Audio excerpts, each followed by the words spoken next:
in your soul. You have to believe the best is yet to come.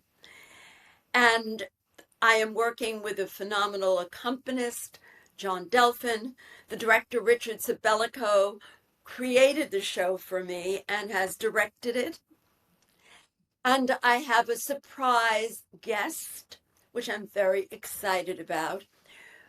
One of the most beautiful things is just learning new material and making it a contiguous whole to tell the story so that the audience walks in feeling one way, but leaves feeling differently and hopefully elated. I think that's why people go to Broadway shows or they come to cabaret, because it does transport you. If the entertainer or the performer has done a good job, it takes you to another place.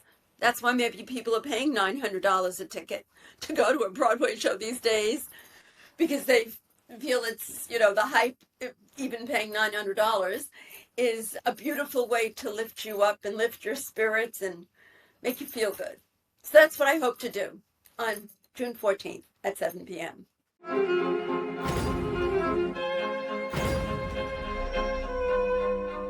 Hello, welcome back. I'm Andreea Parc. And I'm Alexa Dumitru. And this is a Live Again podcast where attorneys and other professionals meet to discuss real life challenges and how our decisions shaped our journeys. Today, we have the pleasure and honor to have with us Sharon Ruben, who is a vocal entertainer, a comedian, singer, and master storyteller. Thank you, Sharon, for being here with us. We cannot wait to hear your story and about your upcoming show. That's my pleasure. Thanks for inviting me. No, I'm in the process of polishing, and it takes a bit of obsession when you have a show, because you try to put it aside, but it infiltrates your brain constantly, because I always want to do what I do better than 2 minutes ago. And I always want to find new ideas that my audience would enjoy, not only hearing song, but talking to them. And I call it musical conversations that I love to have with my audiences. I didn't write the songs, but I do take the responsibility to convey what the composer wrote musically and lyrically. And it's a very big responsibility. And I have so much fun doing it. And I've been doing it for a very, very, very long time. Tell us, how did you get to be an entertainer and a comedian and a singer and everything that you're doing? Because I know that you had a very challenging childhood. Right. Well, I think, to answer your first question, I think people are born with the genes, and maybe some people are born and they don't develop it. But I had no control over that. I had to sit down and put a show on and sing from the time I was 4 years old, when I started to, I think I was three actually, when I started to dance. And when I was four, play piano. And then I played piano and sang at recitals. And I never stopped dancing, even through the challenges, which I will address and tell you about, of course. But my parents were told, your daughter has a voice, and I would get the leads, and I would in camps, and the kids would be mean and jealousy, but I would love playing Sleeping Beauty or Good News. And it was then that it was just every bone in my body knew that I had to be on stage, and I loved to reach and connect with people through song, as I do today. And I went to Juilliard. I got cast in Howard Keel's Carousel when I was at University of Michigan, and I went to an open equity call, and they chose me out of hundreds of gals because I was the littlest with the biggest voice, so they needed me. And I went on the road when I was young. My mother said, go. And that, as I said, was my first equity job. And then Harold Prince cast me on fiddler. And, and that was the most exciting thing. I went to live in Las Vegas. I was actually married because I got married as a teenager. And my career kept evolving and I had it all, marriage, a career. But what happened to me when I was 4 years old, it was one of life's challenges. And everybody has a blip. Mine was maybe a little bigger blip, that I had polio when I was 4. And I was taken away from my parents, and I was in an awful hospital in an iron crib because I think then they thought it was contagious, as we know. But I was kept in quarantine, and I remember when I was finally transferred after 6 months out of that awful place, I was transferred to NYU, to a very bright, right on the East River environment. And I actually remember singing and entertaining some of the patients because I was fine. I was extremely, extremely lucky. The polio affected my right leg and my right arm, but my leg came back. It really only left me in my right arm. And I couldn't move it. So what? I could live my life. Didn't bother me. It looked a little different, but you learn to live, what's the expression, with the cards that are dealt you. And I really believe that it instilled in me the desire to get whatever I wanted and go for it. And that, what we call drive. Whether I was born with that or this circumstances even made it stronger, I'll never know. But it definitely made my challenges, even in the business, difficult. I remember I was going on to the Broadway Fiddler. Jan Pierce was starring in it at the time. And I had to lift a chair up and I couldn't do it. And there was a little bit of discrimination. I don't think that would have happened today because now you see phenomenally talented people in wheelchairs. I think it was in Oklahoma. She played one of the leading roles in Oklahoma, and she was in a wheelchair. So the world has evolved. It was a little more difficult for me, but it never stopped me. And I kept on getting all these roles, but I was married and I had kids. And I did want it all. So I actually kept on performing when my kids were little in opera and recitals, which evolved into cabaret because it was what I wanted to do, the intimacy, entertaining, and I didn't have to travel. And I was able to use my Juilliard training, my dramatic training, my ability to schmooze with my audiences, which is really what I love. And you can't do that in opera, even though my voice is very legit. And I just found the best people in New York, directors, producers, comedy writers. Bette Midler's writer had written a lot of material for me when I sang at Feinstein's in New York. But I wanted a lot for my kids and my family. And I was really, they say luck comes to those who earn it, but it did come to me when my husband and I found a business when my kids were little that I was able to use my theatrical skills to be successful. Again, was I born with those skills to walk into a business and walk out with a check? I don't know. Was it my show business background which gave me the chutzpah to do it? Combination, probably. And we had this wonderful business, but I never stopped performing in New York in the cabaret world. It was, again, cathartic. It was an outlet. And in between selling advertising, it was a direct mail business, which I had so much fun with my husband for many, many years to do. I worked my way up, finding the comedy, finding the stories, knowing that I had the history to tell the stories, and I could see people's reactions. They enjoyed hearing it. So I kept perfecting my skills that I'm doing today, and I feel it is just so wonderful to be able to do what I love at this point in my life and do it to a level that I never expected I could. After we sold our business, I never thought I'd be totally immersed back in my business, and I am. And I just could kiss the sky and the leaves and the flowers and say how lucky I am that I'm doing today what I'm doing. That's it. That's part of my story. That's wonderful, and I'm sure that Alexa can relate to what you just said because she felt being an artist since she was young, but couldn't find it.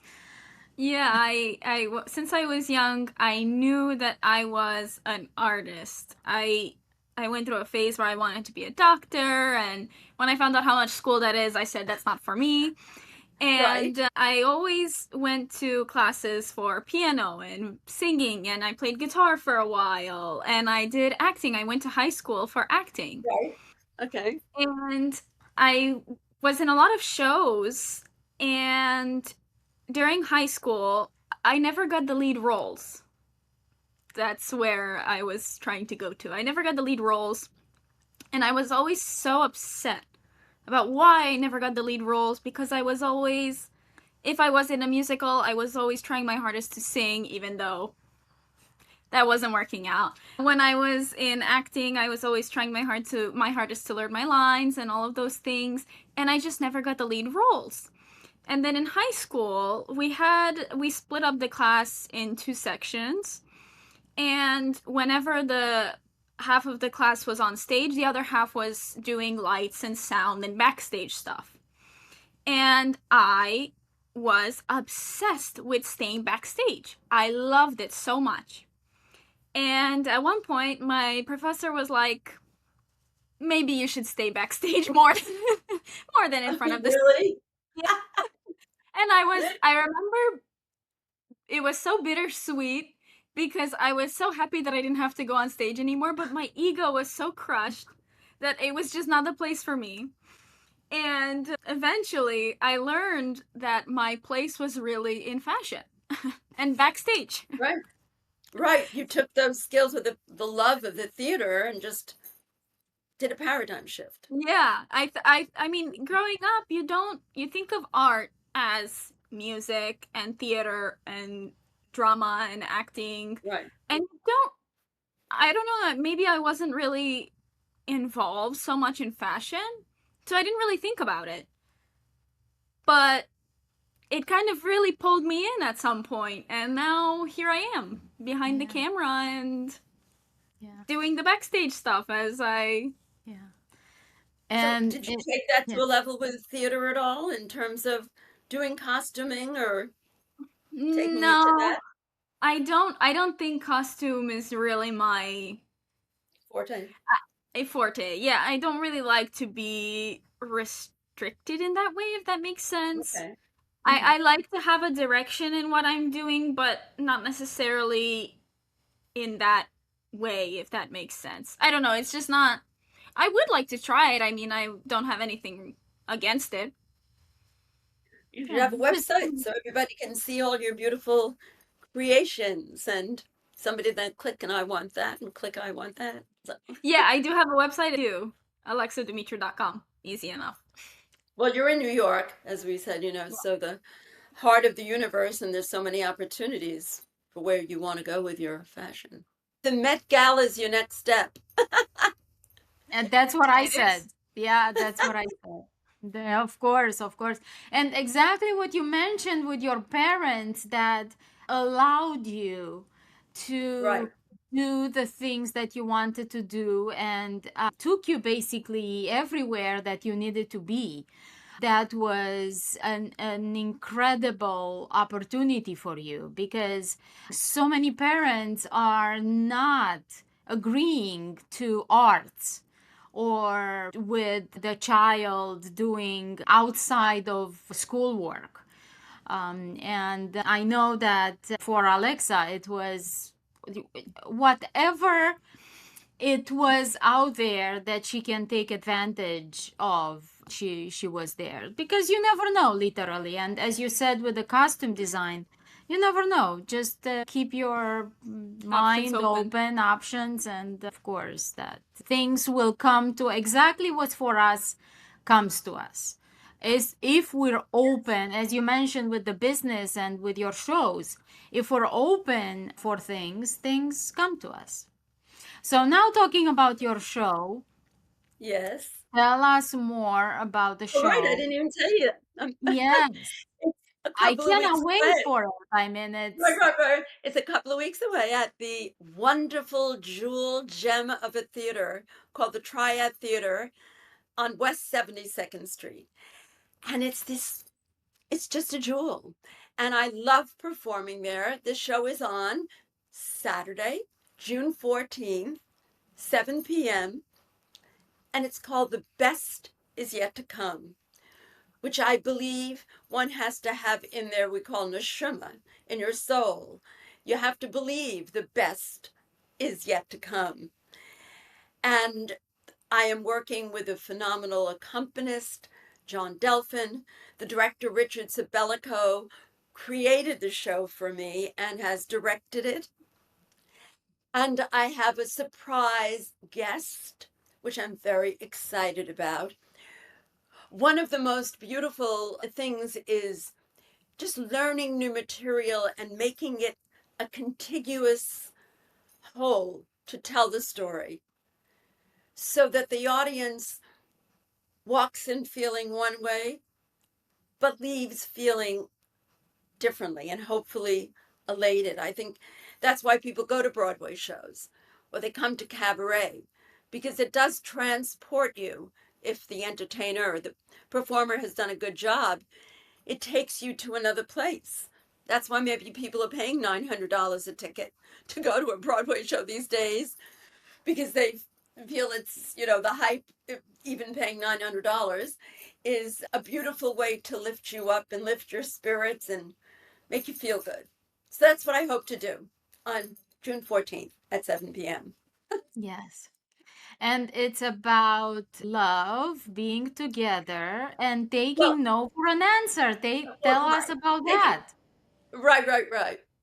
Well, I realize I never took no for an answer, and that's probably why I am where I am. I did it in my art, I did it in my business, and I just have an inner working in my brain that keeps on saying what I want to do and what I know is the right thing to do. And I find avenues to make it happen. So maybe I don't hear no, I don't really hear it, I don't really take it in. I just believe that I can do it. And the same way I believe the best is yet to come, no matter what stage you are in life, it's about your attitude and taking and shaking and baking the world out there, making things happen, not waiting for it to come to you. That's how I've really led my life. And the show, yes, it's about celebrating life and love and laughter through song. So the songs take, as I said, transport people, and they run the audience. If you've done a good job, runs their own movie, and they replay in their mind where they were when they heard that song. What were they feeling? What was their life like at that time? So song evokes memories. We know music is therapy. I mean, it's a fact. We all know you turn on, you're feeling low, something's bothering you, you turn on music, it just reacts with the brain. It's been documented. So I feel, again, so lucky that I'm in that field in my life and so blessed that I have that inner instrument that has brought me to so many places and given me joy beyond words. And it's right here. In Romanian, we have a saying: "They kick you out the door, you enter through the window." So Yep. that's always Right. what I've been told since I was a kid. It's true. It's true. And you know what I found out recently? I'll share this with you because I think it's fascinating. I had a little lull for a couple of months about a year, 2 years ago, that I didn't have a show. So all of a sudden I said, my voice is a little hoarse. What could be going on? I've never had any vocal problems. I've taken care of my instrument. Long story short, I go to the top doctors in New York, and it's not when I sing, it's only when I talk. Nothing affected my singing. But I heard something different. And they take all these tests, a CAT scan that scare the hell out of me. They said when you had polio, one of your vocal cords on the right side where you had your right arm doesn't vibrate like the other vocal cord. It's partially paralyzed. This was only a year and a half ago. It freaked me out. I never knew that. Again, nothing has affected me. And it only said, the doctor said, just keep performing, keep singing. That's your exercise. It'll never bother you. So who the hell knew, you know? And life is full of surprises. So to me, it was someone saying, don't stop doing what you're doing. Keep doing it. Is that something? That's Yeah. really something. Yeah. Yeah. I think so. You consider no as on. You're on. Right. Right. Let, No, it's a wonderful thing to be able to not only dream, but to go out and make it happen. And while we all have the ability, yeah. as they say, this ain't a dress rehearsal, so no one's going to make it happen for you. That I really found out by living life. I have two beautiful kids. I have two grandchildren. And so I have that full, beautiful existence. And then I'm still able to pursue my art and have a wonderful life of traveling extensively and going to beautiful places because I love beautiful things. I hope I never change my mind about that. And it means a lot to me to be surrounded by beautiful things. And believe me, I've earned it. So Yeah. no one handed it to me. Yeah. And do you include a comedy into the singing, or is it a Yes. separate performance? Yeah. Well, in all the cabarets that I've done for so many years, there was always a lot of comedy because, you just don't want to get up and sing one ballad after another. They all start to sound similar, right? So you have to always plan your shows and create them with variety. And I never believed that I had this bent to express myself comedically. I think one of the songs I sang originally that was comedic was Arthur. It's from The Act. It's about this woman who's having an affair in the afternoon, her matinee. And I didn't have to think twice about how to convey who she was. And all the directors would give me comedic material to intertwine between the more sentimental, the more vocal, or the legit. And so again, the variety of material that I'm able to do, I think, is separates me from just being another singer. That I can authentically do the various material. I'm not a rock star, I never sing rock, but I know what I can do well, and I get the best people to teach me and continue to teach me. When I was at Radio City Music Hall, I went up to the stage door. I was in my early 20s. I didn't have an appointment. I just went up and said, I'm here to see the conductor. He took me up in the elevator, up to the fourth floor, into the conductor's office. I said, I'm here to sing for you. And I sang People a cappella. Next thing I knew, I was in rehearsal for 4 shows a day, 7 days a week at Radio City Music Hall. So you have to have a lot of verve and energy in this business, in most anything, but particularly in show business. And I've done some pretty outrageous things to get where I am, but I wouldn't have it any other way. That's just one little story. I find that in all art, in all artists' lives, you have to have that certain drive, like to really go out there and just say, I'm here to see the conductor. And I find it, Right. I'm a very introverted person and I'm a very shy person, and I have such an aversion to doing things like that. And I find myself learning to not, because you have to have it. I mean, Yeah. without it, you're not going to get where you want to be as fast as you want to get there. And I find myself having to force myself to be more out there. And it's a lot harder than you would think. Yeah, it is. If you believe, Alexa, it's one of the ways I conclude my show is that it sounds trite, but it's really not. If you love something and you really have strong feelings about it, it's going to propel you to do that, because that's what life is about. It's about, really having an energy and an inner love of something you love to do. And then the next step will come more easily to you as you keep developing your passion. It'll be there for you. Don't resist it. No, that's why I'm trying to not force it, but I'm trying to be more open. Mm-hmm. Because without being open, you kind of have nothing. Yeah.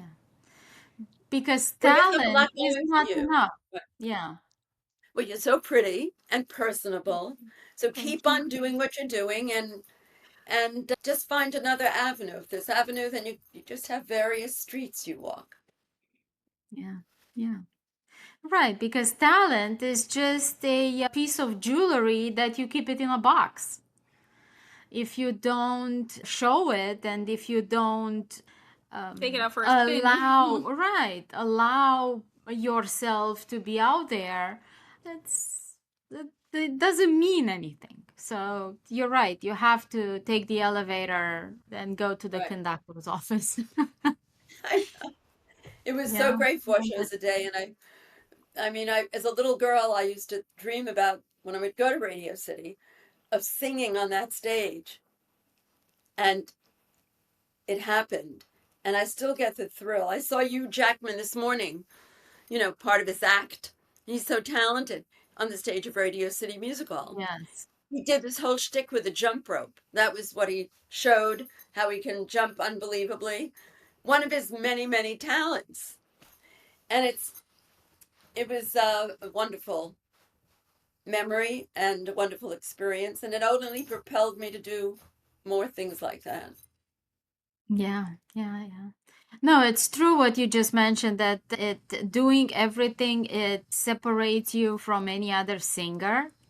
And doing the comedy and everything that you're doing, it's definitely remarkable, because what life would be without laughter and Well, without right, making fun of ourselves and just moving forward, because the best is yet to come, as you said. right. Yes. It's hard sometimes, to laugh at yourself or find humor, but it's people love it, and laughter makes you feel good. I mean, just physiologically, if you laugh, you breathe, you feel great. So I think we all Yeah, need to work on to have a lot more laughter in our life. yeah. And I I can think only provide a people, little. yeah, people love it because they accept easily things in their lives if it's done with humor. Otherwise, if it's serious, it's hard for us to accept things, to Right, see things in our lives. But yeah, that's the reason why comedy is so hard to do, because you're touching upon touchy subjects in people's lives that it's not easy. raw nerve, hitting a raw nerve. No, but it is. It's great. I think it's the pursuit to find humor in things. It doesn't come easily to me, being a schmaltzy theater person, but I sure love to get people to laugh. But I keep have to work on it for myself. Yes. All right, so we have this show on June 14, Mm-hmm. Saturday. Right, right. Uh, do you have any other projects on the pipeline? Right. And I wanted to say people just go to triadnyc.com to purchase tickets. And whoever is watching this, I'd love to see you and love to know that you came because of this terrific Alive Again podcast that I've been invited and had the opportunity to be on. And I have travel plans, performing plans. This came along very quickly. I've been performing in Florida now for 6 years, every season. Two guys and a doll do Broadway. I wrote the show. I had a collaborator. We did it at theaters New York, and then I brought it to theaters in Florida for the past 6 seasons. And it was myself and two very talented guys, and all about Broadway, and it got terrific response.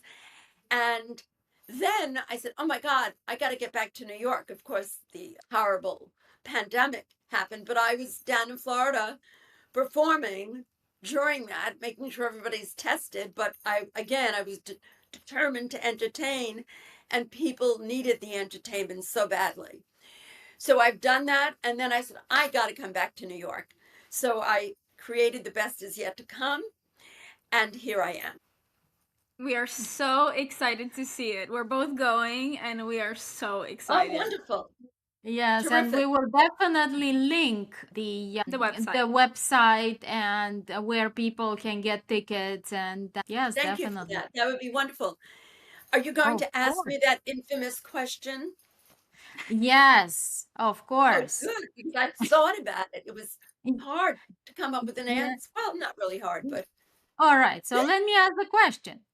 okay. So, what is one activity in your life that makes you feel more alive? I alluded to the fact that I said that I have two grandchildren. They're both equally spectacular, Brody and Jax.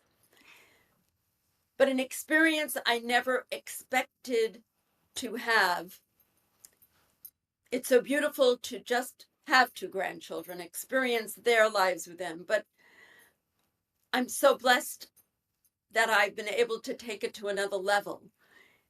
My grandson Jax is multi talented in many aspects, not being prejudiced, but he is. But he sings beautifully. He has a vocal ability that is so innate, and I have been able to perform with him. I performed with him at his younger brother's bar mitzvah last June 1st. The song was Generation to Generation. Nothing could have been more appropriate. He taught me things. He calls me Shana. You've got to do it this way. Let's do this. Let's do that. And now I'm performing with him again to share music, create sound, to stand next to him. My children are musically talented. He's exceptionally vocally talented. I never thought I'd be able to experience that. It is beyond words. It's the most beautiful thing I could have ever dreamt that would be part of my life. And that makes me feel so alive. Yeah. That's really beautiful. So he definitely inherited Yeah. your talent. It is a gene and it runs in the family. Right. And he How, may not how old do is it he? he may not do it professionally. He's very into math and science, but it'll be part of him, and he'll be able to draw from it and derive the pleasure that few people will ever know. Yeah. How old is he? 17. Tall and handsome. Oh, so why not join you for a great performance? It's wonderful for both of you. Yeah. It's special. Yeah. It is. And his parents have done a great job with him and are supportive of him and his brother, who's special as well. So, yep, Mhm. that's what makes me alive. It's a I better really not great leave one. out my husband. I'll be in trouble. It's Thank you for wonderful this. Yeah. that we had so many guests, and now looking back, a lot of people who had wonderful lives. The answer to this question was about their grandkids. Did hear I did hear I heard Cheryl actually said it, but I knew there was something I was thinking about your question, and then I just thought about the physicality of what made me feel alive, and that came to mind Yeah, yeah. of singing with him. That's wonderful. Sharon, thank you so much for Thank you. being here with us today. We will definitely see you on Saturday, June 14 at the Triad Theater. We will link all the information to the podcast description, and cannot Thank you. wait to see other of your projects, future projects. Thank you very much, and the best wishes to both of you in your pursuits. So, thank you. Thank you. Thank you. Our listeners, thank you for listening. And for more guests and conversations, please subscribe and follow us. Thank you. We'll see you next week. Bye bye.